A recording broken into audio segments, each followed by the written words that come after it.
Shalom teman-teman, gimana kabarnya kalian pada hari ini?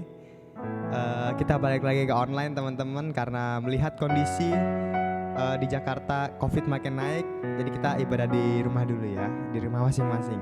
Oke, sekarang kita mau mulai ibadah kita mau tundukkan kepala kita bersatu dalam doa. Tuhan, terima kasih Tuhan Yesus untuk hari ini Tuhan, untuk hari yang Kau berikan kepada kami Tuhan. Kalau pada hari ini kami ingin mulai ibadah kami Tuhan Yesus, kiranya Engkau sertai ibadah kami dari awal, pertengahan hingga akhir ya Tuhan Yesus. Terima kasih Tuhan, terima kasih. Hanya di dalam nama-Mu kami telah berdoa dan mengucap syukur. Haleluya, amin. Kita percaya bahwa Tuhan mengasihi dan memelihara kita. Amin. Oke, kecaplah dan lihatlah.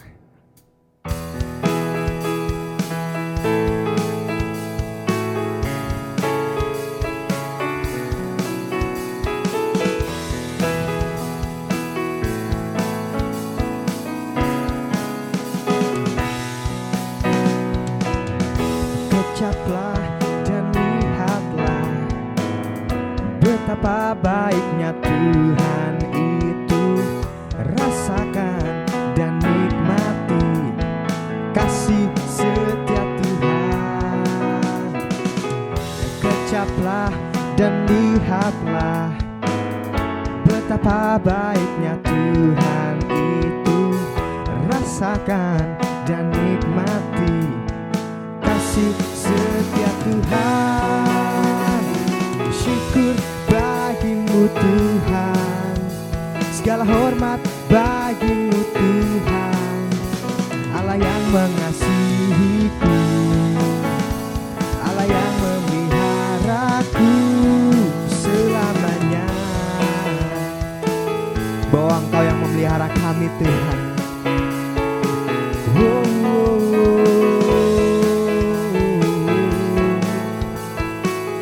Kecaplah dan lihatlah. Kecaplah dan lihatlah betapa baiknya Tuhan itu. Rasakan dan nikmati kasih setia Tuhan. Kecaplah dan lihatlah betapa baiknya Tuhan itu. Rasakan dan nikmati kasih setia Tuhan. Say, syukur bagimu Tuhan, segala hormat bagimu Tuhan. Allah yang mengasihiku, Allah yang memeliharaku. Syukur bagimu Tuhan, segala hormat bagimu Tuhan. Allah yang mengasihiku, Allah yang memeliharaku selamanya. Selamanya, selamanya, selamanya.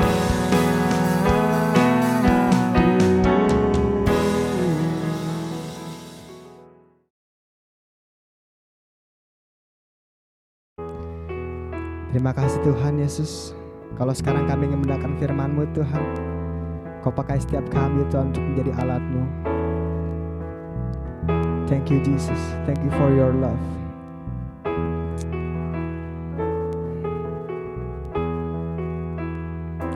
It doesn't matter where I run, you there for me. It doesn't matter what I've done, your love for me. You wipe away the tears, you leave me when I fall. My life is saved by the mercy of your grace. It doesn't matter where I go, you walk with me. It doesn't matter where I fall, you cover me. You wipe away the tears, you leave me when I fall. My life is saved by the mercy of your grace. You are my Father, provider, You're my deliverer. Your mercies embrace me, surround me through your everlasting love. Father, I worship you.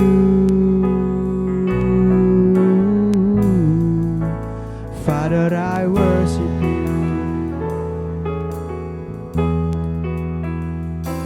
It doesn't matter where I run, you're there for me.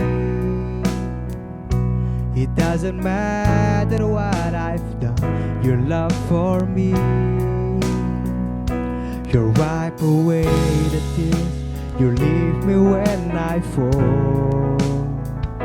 My life is saved by the mercy of your grace. It doesn't matter where I go, you walk with me. It doesn't matter when I fall, you cover me. You wipe away the tears, you leave me when I fall. My life is saved by the mercy of your grace. You are my Father, provider. You're my deliverer. Your mercies embrace me, surround me through your everlasting love. Father, I worship you. Oh, Father, I worship you.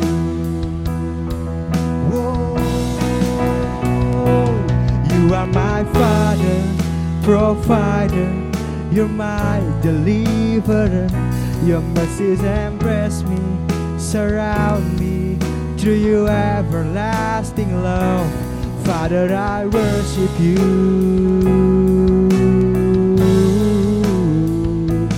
Father, I worship you. Oh,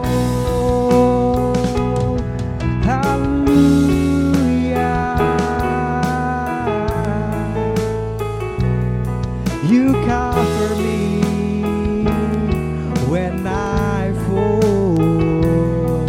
Thank you, Lord.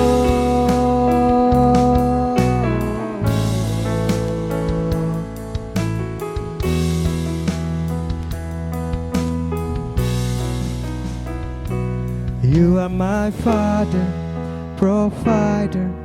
You're my deliverer. Your mercies embrace me, surround me through your everlasting love. Father, I worship you.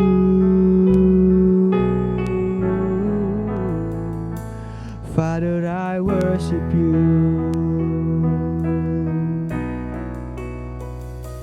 You are my Father, provider.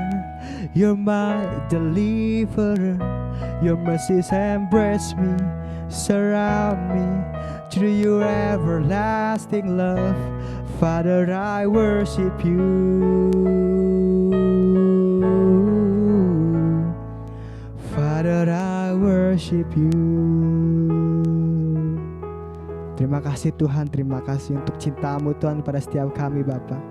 Kau yang menopang hidup kami Tuhan. Biarlah pujian ini Tuhan Yesus untuk mengingatkan kami Tuhan Yesus bahwa hanya Engkau satu-satunya perlindungan kami Tuhan. Terima kasih Tuhan, terima kasih. Kalau sekarang kami ingin mendengarkan firman-Mu, kiranya Engkau pakai setiap kami Tuhan Yesus, biar firman ini menjadi rema untuk setiap kami Tuhan. Terima kasih Tuhan, terima kasih. Hanya di dalam nama-Mu kami telah berdoa dan mengucap syukur. Haleluya, amin. Shalom, sobat muda yang dikasih Tuhan. Bagaimana kabarnya? Tentunya bersama dengan Tuhan kita selalu dilindungi dan selalu dalam pengharapan dalam Kristus. Sebelum kita mendengarkan firman Tuhan, mari bersama kita akan berdoa. Terima kasih Bapa yang baik, kami bersyukur Engkau sungguh luar biasa bagi kami. Kalau hari ini kami ada semata-mata oleh karena kasih anugerah dan karunia Tuhan. Sebentar kami mau merenungkan firman-Mu Tuhan. Berbicaralah bagi setiap kami, dimanapun kami berada. Kami siap untuk dengar firman Tuhan. Terlebih lagi kami mau menjadi pelaku-pelaku firman-Mu ya Allah. Dalam nama Tuhan Yesus Kristus kami siap dengar firman-Mu. Haleluya, amin. Saudaraku, sobat muda yang dikasihi Tuhan, bersyukur hari ini kita boleh ada semata-mata oleh karena anugerah Tuhan. Saya diberi tema untuk menyampaikan firman Tuhan dengan tema clue. Apa itu clue begitu ya? Clue dalam bahasa Indonesianya itu petunjuk. Nah, terkait dengan clue atau petunjuk ini biasanya anak muda selalu diperhadapkan ya pada persimpangan-persimpangan jalan di dalam kehidupannya yang membutuhkan clue atau petunjuk, khususnya petunjuk yang berasal daripada Tuhan, sehingga kemudian dalam perjalanan kehidupannya dia bisa menentukan arah langkahnya dengan baik dan kemudian bisa mencapai tujuannya dengan baik. Nah, seringkali ketika kita tidak bisa menangkap clue yang berasal dari Tuhan dengan benar, atau mungkin kita salah menerima clue ya, ini bisa berakibat fatal terhadap perjalanan kehidupan kita. Seperti sebuah GPS ya, dalam mengarungi perjalanan GPS akan memberikan petunjuk-petunjuk, arahan-arahan ya. Ketika kita mengikuti arahan tersebut, kita bisa sampai ke tujuan dengan cepat, dengan selamat, dan mungkin tidak memakan banyak waktu. Ya, tetapi ketika kita tidak paham, tidak mau mengikuti clue yang ada, akhirnya perjalanan kita bisa terhambat, kita mungkin bisa tersesat, dan lain sebagainya. Nah, oleh sebab itu, hari ini kita mau belajar bagaimana kita bisa menerima clue yang bersumber daripada Tuhan, dan kemudian bagaimana kita bisa merespon clue tersebut, dan kemudian bisa menjadi sesuatu hal yang bisa kita gunakan dalam perjalanan kehidupan kita sebagai sobat muda yang dikasihi Tuhan. Sama-sama kita akan belajar dari Yeremia, kitab Yeremia pasal yang ke-29, kitab Yeremia pasal yang ke-29 ayatnya yang ke-11. Kitab Yeremia pasal yang ke-29 ayatnya yang ke-11 saya akan bacakan buat rekan-rekan sobat muda sekalian. Sebab aku ini mengetahui rancangan-rancangan apa yang ada padaku mengenai kamu, demikianlah firman Tuhan, yaitu rancangan damai sejahtera dan bukan rancangan kecelakaan, untuk memberikan kepadamu hari depan yang penuh harapan. Sekali lagi saya akan bacakan firman Tuhan ini kepada saudara sekalian. Sebab aku ini besar ya Tuhan, sebab aku ini mengetahui rancangan-rancangan apa yang ada padaku mengenai kamu, demikianlah firman Tuhan, yaitu rancangan damai sejahtera dan bukan rancangan kecelakaan, untuk memberikan kepadamu hari depan yang penuh harapan. Saudara dikasih Tuhan, teks ini merupakan penggalan dari surat yang dituliskan oleh Nabi Yeremia kepada bangsa Yehuda yang pada waktu itu sedang mengalami pembuangan. Ceritanya begini, pada saat itu di zaman Raja Yekonya ya, bahwa kerajaan Yehuda mengalami kolonialisasi oleh Babel begitu ya, Nebukadnezar ya. Babel pada waktu itu dapat menghancurkan atau menaklukkan ya Yehuda, dan pada waktu itu Raja Yekonya beserta beberapa bangsanya, kaumnya ya, dalam gelombang pertama mereka dibuang ke Babel. Nah, ternyata dalam pembuangan itu ya, dalam masa-masa sukar yang mereka hadapi di dalam pembuangan itu, muncullah seorang nabi yang bernama Hananya. Tetapi menarik sekali, nabi ini bukan nabi yang asli, tetapi disebutkan sebagai nabi yang palsu ya. Tentunya nabi yang palsu menyampaikan pesan yang palsu, begitu ya. Nabi itu apa sih? Nabi itu adalah orang yang dipercaya oleh Tuhan untuk menyampaikan pesan Tuhan kepada umatnya. Ini konteks nabi dalam perjanjian lama, dan dalam teks ini juga kita memahami nabi adalah orang yang secara khusus menerima panggilan Tuhan, diutus oleh Tuhan untuk kemudian menyampaikan pesan Tuhan kepada umatnya. Seperti Yeremia yang kita baca ini. Ya, bahwa Yeremia menerima pesan Tuhan yang kemudian dia sampaikan kepada umat Tuhan yang pada waktu itu berada di pembuangan, yaitu di Babelonia. Nah, sebelum Yeremia menyampaikan surat ini, ya, ada seorang nabi palsu yang bernama Hananya yang menyampaikan pesan. Tidak tahu itu bukan pesan dari Tuhan, tetapi maunya dia sendiri ya, dia menyampaikan pesan, mungkin tujuannya untuk menghibur ya mungkin tujuannya untuk membuat orang-orang Yehuda merasa baikan ya dengan keadaannya begitu ya. Padahal itu nubuatnya palsu. Dia menyampaikan bahwa Yehuda akan dilepaskan ya, Nebukadnezar dan Babilonia akan dihancurkan dan sebagainya. 2 tahun berjalan dari nubuat Nabi Hananya yang palsu ini, rupanya bukannya Babilonia yang dihancurkan, Nebukadnezar runtuh, enggak, tetapi malah pembuangan gelombang kedua ya. Jadi umat Allah atau bangsa Yehuda di kelompok yang kedua itu kembali diangkut ke Babel. Jadi ada pembuangan gelombang kedua. Nah, kemudian apa yang terjadi? Bangsa Yehuda yang ada di Babel dan juga bangsa Yehuda yang masih ada di dalam kerajaan Yehuda pada waktu itu, sisa-sisanya begitu ya, mereka mengalami depresi ya, karena terlanjur percaya dengan pesan yang disampaikan oleh Nabi Hanaya tadi, pesan palsu tentunya. Dan kemudian dalam keterputusasaan mereka begitu ya, Tuhan mengutus Nabi Yeremia untuk menyampaikan pesan ini. Ya, nanti kalau ada waktu saudara boleh membaca dari pasal ke-29 ayat yang pertama sampai ayat yang ke-14. Ya, di mana pada waktu itu Yeremia menegaskan bahwa pembuangan ke Babel itu merupakan keputusan Tuhan yang final. Jadi pembuangan ke Babel ini bukan sesuatu yang buruk bagi mereka, tetapi ini sebetulnya keputusan Tuhan dalam rangka mendidik mereka.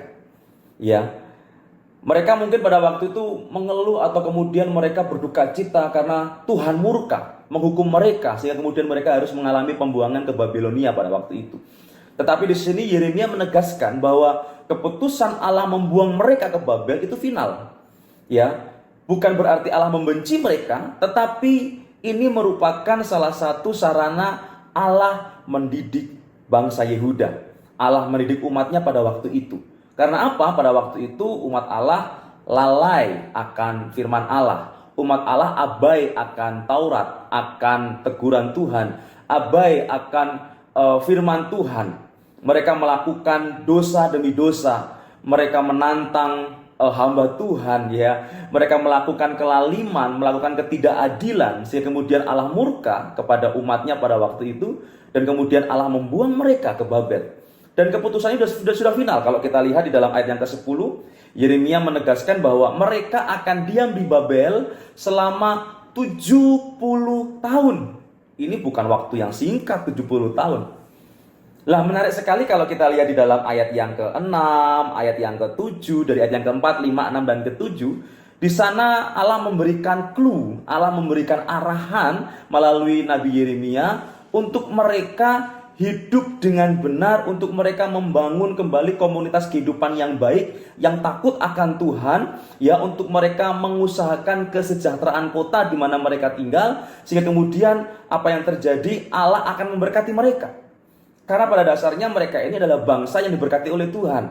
Ya, kita ingat di dalam Kejadian pasal yang ke-12, ayat yang pertama sampai ayat yang ke-4, di sana dijelaskan bagaimana ada 3 janji berkat yang diberikan Allah kepada Abraham, dan itu diturunkan kepada bangsa Israel atau bangsa Yehuda sebagai keturunan Abraham, begitu ya. Janji yang pertama adalah janji tentang negeri, ya, negeri Kanaan. Lalu janji yang kedua, janji tentang bangsa, ya, Abraham menjadi bangsa yang besar, bangsa Israel, bangsa Yehuda.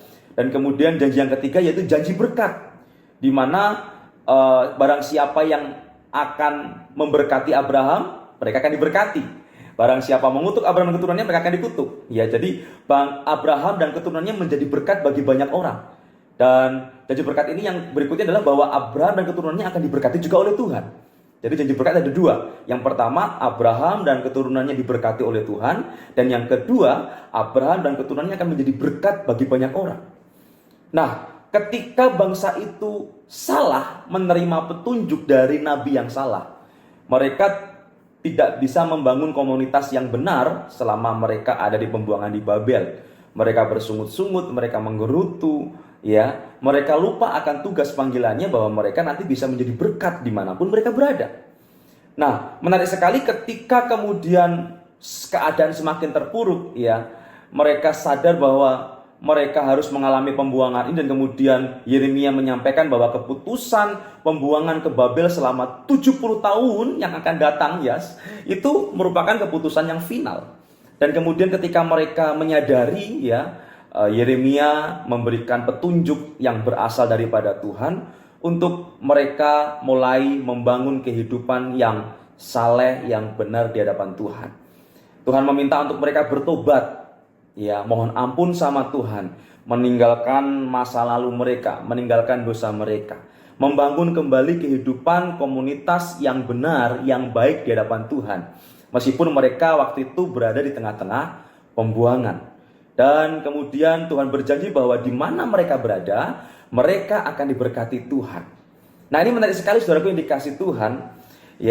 Kalau kita cermati baik-baik di dalam ayat yang ke-12 dan yang ke-13 dikatakan di sana, dan apabila kamu berseru dan datang untuk berdoa kepadaku, Tuhan berkata apa? Maka aku akan mendengarkan kamu. Apabila kamu mencari aku, kamu akan menemukan aku. Apabila kamu menanyakan aku dengan segenap hati.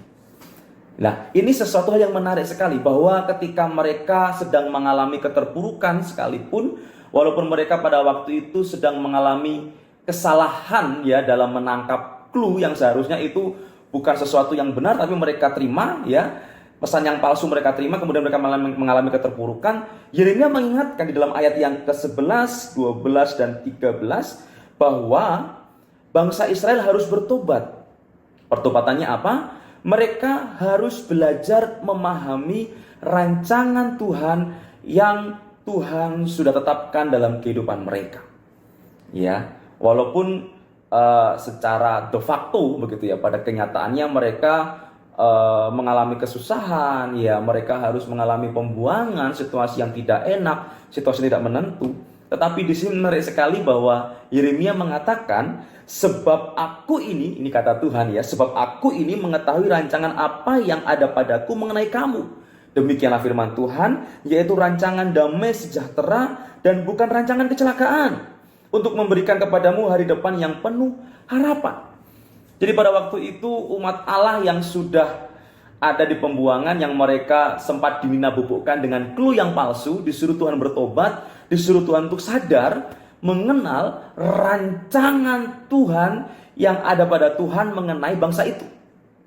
Karena Tuhan mengatakan di sini bahwa rancangan Tuhan adalah rancangan damai sejahtera dan memberikan hari depan yang penuh dengan harapan. Secara de facto mungkin kelihatannya suram, ini di pembuangan, ini di tempat negeri seberang yang mengalami kesusahan. Tetapi Tuhan berkata, ini rancangan damai sejahtera yang memberikan hari depan penuh dengan harapan. Mungkin dalam kehidupan kita kerap kali mengalami bahwa secara fakta saya mengalami kehidupan yang mungkin susah. Kita mengalami kehidupan yang mungkin susah. Tapi kita harus sadari bahwa mungkin di balik kesusahan, keterpurukan, persoalan yang kita hadapi, ada rancangan Tuhan yang luar biasa yang menyiapkan hari depan yang penuh dengan harapan. Dan clue ini harus kita tangkap, saudaraku. Petunjuk ini harus kita tangkap. Seringkali kita berasumsi bahwa apa yang kita rencanakan, sesuatu yang baik itu mendatangkan kebaikan. Belum tentu. Sesuatu yang baik buat kita itu belum tentu sesuatu yang baik menurut Tuhan. Tapi sesuatu yang baik menurut Tuhan itu sudah tentu sesuatu yang terbaik untuk kita. Garis bawahi sesuatu yang baik menurut kita itu belum tentu sesuatu yang baik menurut Tuhan. Tetapi rancangan Tuhan yang baik itu sudah pastilah menjadi sesuatu yang terbaik untuk kehidupan kita. Walaupun kita harus mengalami keterpurukan, walaupun kita harus menghadapi persoalan, walaupun kita harus menghadapi sesuatu yang tidak mengenakan seperti bangsa Israel, bangsa Yehuda yang harus dibuang ke Babel pada waktu itu. Tetapi yakin dan percaya bahwa dalam keterpurukan yang kita hadapi, ada tujuan, ada petunjuk Tuhan yang memberikan hari depan yang penuh dengan harapan. Kita harus yakin dan percaya itu. Karena ketika kita, yang terpenting ada di sini adalah kita harus mensinkronkan atau menyelaraskan frekuensi rencana kita dengan rencananya Tuhan. Ini yang menarik sekali, bahwa dalam apapun yang kita hadapi, rencana apapun yang hendak kita ambil, kita harus belajar mensinkronkan, ya, menyelaraskan, ya, atau kita harus mensefrekuensikan, ya kan, sefrekuensi itu kalau sinyal radio gitu ya, rencana kita dengan rencananya Tuhan. Ya, ketika kemudian kita menemukan bahwa rancangan kita ini nggak selaras dengan rancangan Tuhan, kita harus berani lepaskan rancangan kita. Kita harus berani menangkap rancangan Tuhan secara penuh atas kehidupan kita. Karena apa? Karena rancangan Tuhanlah yang mendatangkan damai sejahtera.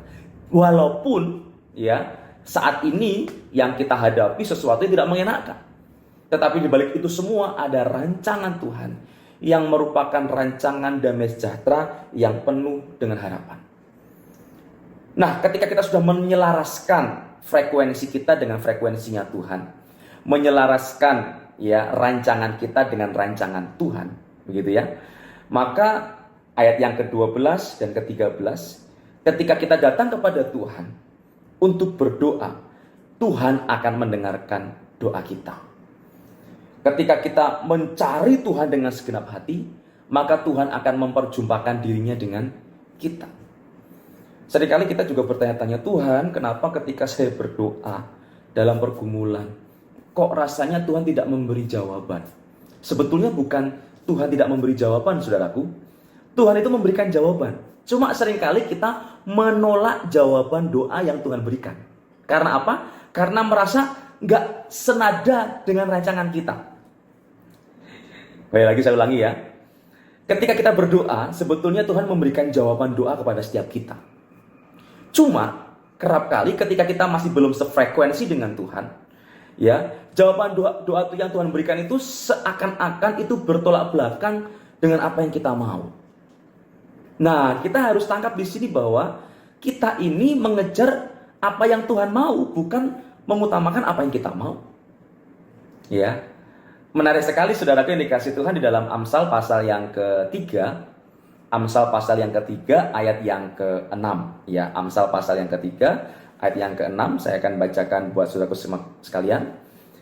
Akuilah Dia dalam segala lakumu, akuilah Tuhan dalam segala lakumu, maka Ia akan meluruskan jalanmu. Akuilah Tuhan dalam segala lakumu, maka Tuhan akan meluruskan jalanmu. Nah, kerap kali kita sebagai anak muda, ya, kita enggan, ya, atau malas, atau tak mau untuk mengakui Tuhan dalam segala laku kita. Kita tidak mau melibatkan Tuhan dalam jalan yang kita pilih, dengan jalan yang kita tempuh. Alhasil apa? Ketika kita memaksakan jalan yang kita tempuh tanpa melibatkan Tuhan, akhirnya kita jatuh. Akhirnya kita tersesat. Akhirnya kita mengalami badai ataupun persoalan. Lalu kemudian kita komplain sama Tuhan, Tuhan, kenapa Engkau tidak menyertai aku? Tuhan akan ngomong begini sama saudara, enak aja lu. Lu bilang gua kagak menyertai lu, sedangkan lu aja ngambil jalan mau-mau lu sendiri. Ini bahasa yang mudah kita pahami ya. Ya, kerap kali kita demikian, ya. Kita komplain sama Tuhan, kita protes sama Tuhan, Tuhan, kok Tuhan tidak menyertai aku sih? Kok kenapa aku mengalami persoalan? Aku mengalami keterpurukan, aku mengalami kejatuhan.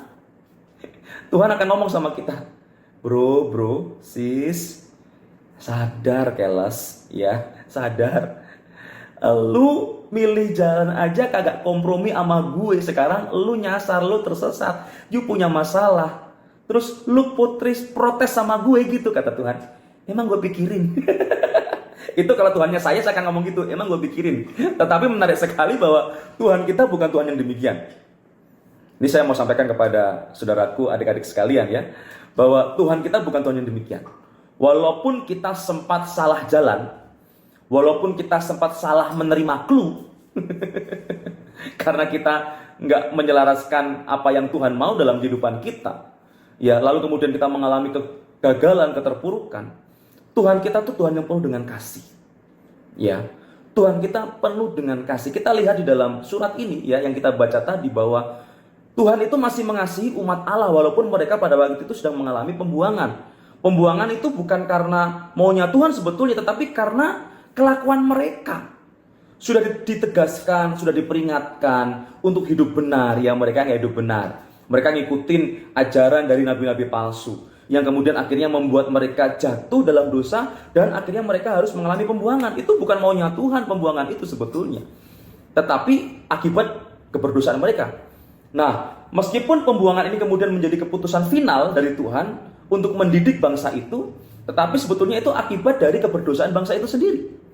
Ya, dan pada akhirnya kita bisa melihat bahwa Allah masih mengasihi bangsa Yehuda pada waktu itu, dan kemudian Allah ya mengarahkan mereka, ya memberikan clue petunjuk kepada mereka untuk mereka menyelaraskan ya rancangan Tuhan dalam kehidupan mereka, ya untuk mereka hidup ya mensejahterakan kota di mana mereka berada begitu ya, untuk mereka hidup dengan baik, bagaimana mereka mulai kembali membangun kehidupan rohani yang benar di hadapan Tuhan, dan akhirnya apa, Tuhan akan memberkati mereka.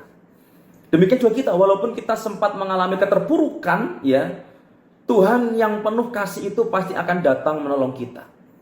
Tuhan akan memberikan clue, memberikan petunjuk-petunjuk yang harusnya kita bisa respon dengan benar dan tangkap itu dan aplikasikan itu dalam kehidupan kita sebagai kaum muda. Nah, menarik sekali dalam firman Tuhan yang kita sudah kupas dan apa yang sudah kita pelajari, ada beberapa hal yang kita tangkap mengenai clue. Yang pertama, bahwa clue itu bersumber dari Tuhan. Kalau ada petunjuk yang bukan bersumber daripada Tuhan, jangan diikuti. Makanya kita harus sungguh-sungguh benar-benar menaruh perhatian kita, fokus kita kepada Tuhan. Fokus kita kepada rencana Tuhan, kepada rancangan Tuhan. Jangan fokus kepada kepentingan diri sendiri. Jangan fokus kepada hal-hal yang sifatnya jasmani, fana, ataupun materi yang sifatnya fana belaka. Tetapi kita harus mengerti rencana Tuhan. Ya, karena clue yang benar itu bersumber daripada Tuhan. Kalau kita bisa merespon, menangkap clue yang benar ini, maka jalan kita akan dilindungi oleh Tuhan. Firman Tuhan berkata tadi apa di dalam Amsal ketiga yang ke-6, akuilah dia dalam segala lakumu, maka ia akan meluruskan jalanmu. Kalau kita bisa menangkap clue-nya Tuhan, maka jalan kita akan diluruskan oleh Tuhan. Itu yang pertama. Dan yang kedua, untuk menerima clue yang berasal daripada Tuhan, diperlukan hubungan yang karib dengan Tuhan. Diperlukan hubungan yang intim dengan Tuhan. Bagaimana Yeremia pada waktu itu bisa menangkap pesan Tuhan, yang kemudian pesan itu adalah pesan yang benar, dia sampaikan kepada umat Allah yang ada di pembuangan pada waktu itu, karena Yeremia adalah pribadi yang berhubungan karib dengan Tuhan. Kalau dia tidak berhubungan karib dengan Tuhan, dia tidak akan bisa menerima clue yang benar daripada Tuhan. Seperti Hanaya, nabi palsu tadi, dia tidak punya hubungan karib dengan Tuhan. Dia tidak bisa menangkap pesan Tuhan. Dia malah membuat pesan-pesan palsu, alias pesan hoax, yang kemudian membuat bangsa Israel semakin terpuruk. Bangsa Yehuda semakin terpuruk dalam pembuangan. Nah, kita perlu punya hubungan yang intim dengan Tuhan. Melalui apa kita punya hubungan yang intim dengan Tuhan? Minimal ada dua hal. Yang pertama, melalui doa. Ya, firman Tuhan tadi mencatat, apabila engkau datang untuk berdoa kepadaku, maka aku akan mendengarkan engkau. Kita harus datang kepada Tuhan untuk berdoa, memohon, meminta, menanyakan kepada Tuhan. Kata doa dalam bahasa Yunaninya deomai. Deomai, ya, bukan somai, bukan ya. Deomai artinya doa ini memiliki makna bahwa meminta, ya, meminta, bertanya, berseru atau mencari. Jadi doa itu bukan sekedar meminta belaka, tetapi juga bertanya, berseru atau mencari. Apa yang diserukan, apa yang dicari, atau apa yang ditanyakan dalam doa kita? Tentunya rancangan Tuhan yang kita tanyakan. Ya. Dan tentunya ketika kita menerima jawaban doa daripada Tuhan tentang rancangan Tuhan, kita harus menangkap dengan yes Tuhan, amin, akan aku kerjakan. Itu yang pertama, doa. Yang kedua, dengan kita bertekun membaca firman Tuhan. Ya. Firman Tuhan ini merupakan GPS, petunjuk untuk kita sampai kepada kehidupan yang kekal. Ya, kita membaca firman Tuhan, dan setelah kita membaca firman Tuhan, beri respon yang benar terhadap firman Tuhan. Ya, percuma kita baca mendengar firman Tuhan lalu kemudian kita abai, sama aja omong kosong. Ya, ketika kita mendengar firman Tuhan, teguran, nasihat, ya, yang merupakan pesan Tuhan ini, kita harus tangkap respon, yes, terima kasih Tuhan, akan aku lakukan. Nah, ini adalah salah satu cara untuk kita bisa menerima clue yang benar. Dengan demikian, clue yang benar ini, petunjuk yang benar ini dapat kita bisa jadikan pedoman dalam kehidupan kita. Kita tidak akan salah langkah, kita tidak akan mengalami keterpurukan. Toh, kalaupun kita mengalami keterpurukan, ingat, Tuhan menyertai kita. Di balik persoalan yang kita hadapi, rancangan Tuhan itu selalu mendatangkan kebaikan. Amin buat firman Tuhan. Mari sama-sama kita akan berdoa. Ya, bersyukur Tuhan buat firman-Mu yang mengingatkan kami bahwa rancangan-Mu bukanlah rancangan kecelakaan, tetapi rancangan-Mu adalah rancangan hari depan yang penuh dengan harapan. Kami mau menangkap Tuhan petunjuk, kami mau menangkap clue yang berasal daripada Tuhan. Clue yang isinya adalah rancangan-rancangan Tuhan yang mendatangkan hari depan penuh harapan bagi setiap kami.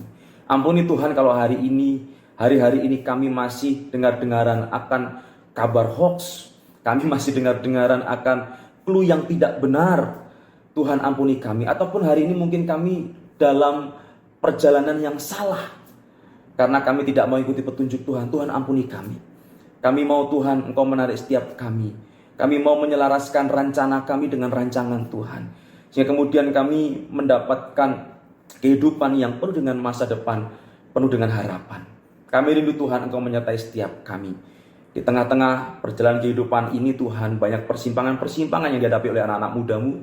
Biarlah Tuhan juga terus memberikan hikmat ma'rifat Tuhan kepada mereka, melalui doa mereka, melalui pembacaan firman Tuhan, melalui firman Tuhan yang mereka selalu dengarkan.